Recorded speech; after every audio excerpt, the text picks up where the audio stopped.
چونکہ اسلامی حکومت بہت پھیل گئی تھی، لگاتار فتوحات کی وجہ سے مال غنیمت بھی بہت زیادہ آنے لگا تھا، اس لیے آپ نے 15 ہجری میں بیت المال قائم کر دیا۔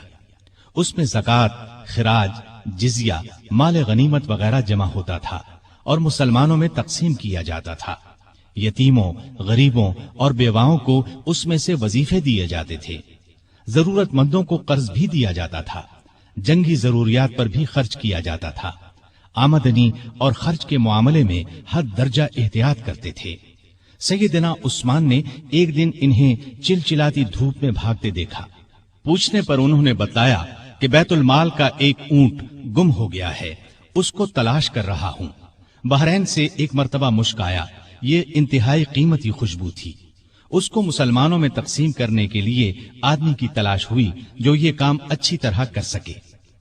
سیدنا عمر کی زوجہ محترمہ عاتقہ نے کہا کہ یہ کام میں کر سکتی ہوں۔ سیدنا عمر نے فرمایا، نہیں، میں تمہیں اس کی اجازت نہیں دے سکتا، اس لیے کہ تمہاری انگلیوں پر جو مشک لگ جائے گا وہ تم اپنے کپڑوں پر لگا لو گی، اس طرح عام مسلمانوں سے زیادہ تمہارے حصے میں آئے گا۔ ایک مرتبہ بیمار ہو گئے، لوگوں نے علاج کے طور پر شہد تجویز کیا۔ بیت المال میں شہد موجود تھا، لیکن آپ نے لینا گوارا نہ کیا۔ آخر لوگوں کو جمع کیا گیا، جب سب نے اجازت دے دی تب شہد دیا۔ آپ نے عدل و انصاف کا بہترین نمونہ دنیا کو دکھایا۔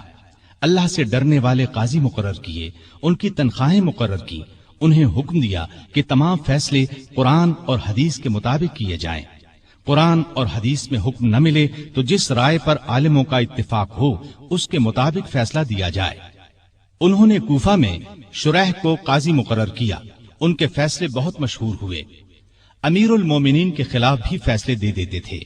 سیدنا علی نے بھی انہیں اپنے دور میں قاضی کے عہدے پر قائم رکھا۔ قبیلہ غسان کے بادشاہ جبلہ نے اسلام قبول کر لیا۔ وہ حج کرنے کے لیے آیا، اس کی چادر پر ایک غریب بدو کا پاؤں آ گیا۔ اس نے بدو کو زور سے تھپڑ دے مارا، بدو کی ناک کی ہڈی ٹوٹ گئی۔ وہ سیدنا عمر کی خدمت میں حاضر ہو گیا، انصاف کا طلبگار ہوا۔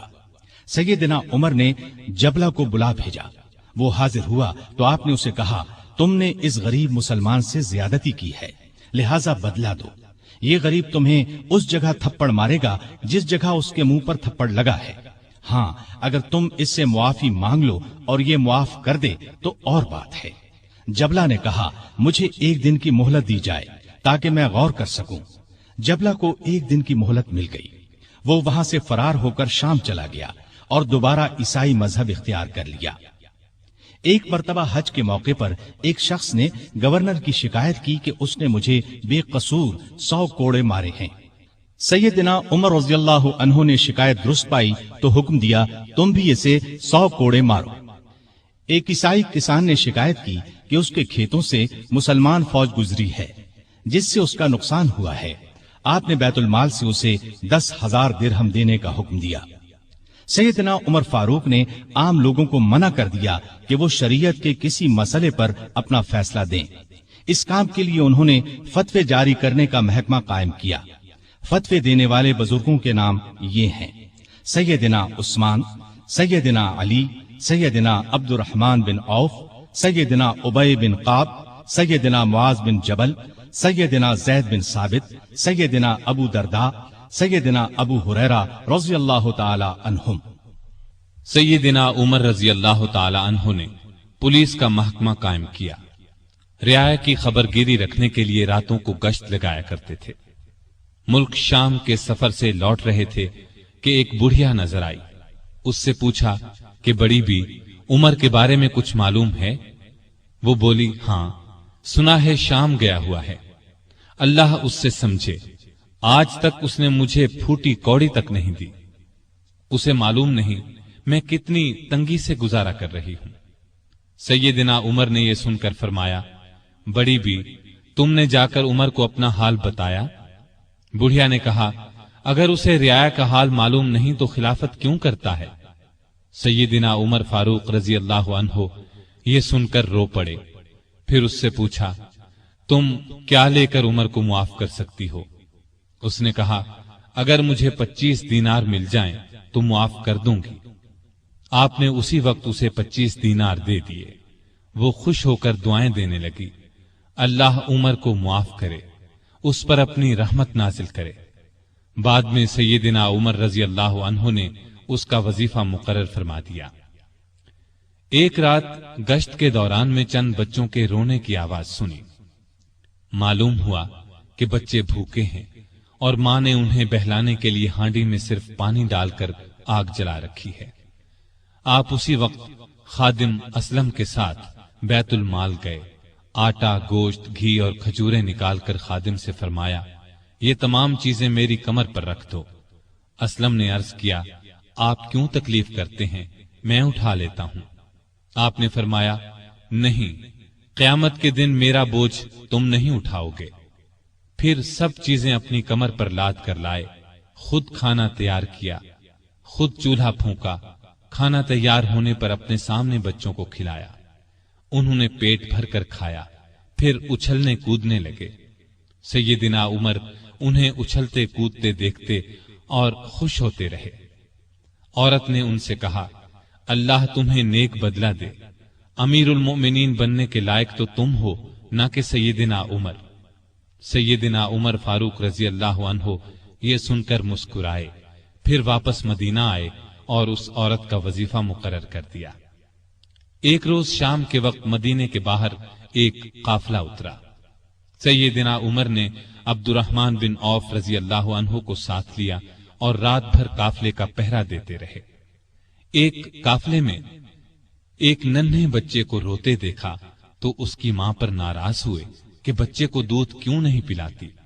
وہ آپ کو پہچانتی نہیں تھی، کہنے لگی، امیر المؤمنین نے حکم دیا ہے کہ جب تک بچے ماں کا دودھ پیتے رہیں بیت المال سے ان کا وظیفہ مقرر نہ کیا جائے۔ میں اس کا دودھ چھڑا رہی ہوں تاکہ وظیفہ لگ جائے۔ یہ ہے اس کے رونے کی وجہ۔ سیدنا عمر یہ سن کر روئے، پھر اعلان کر دیا کہ جس دن کوئی بچہ پیدا ہوگا اس کا وظیفہ اسی دن سے مقرر ہو جائے گا۔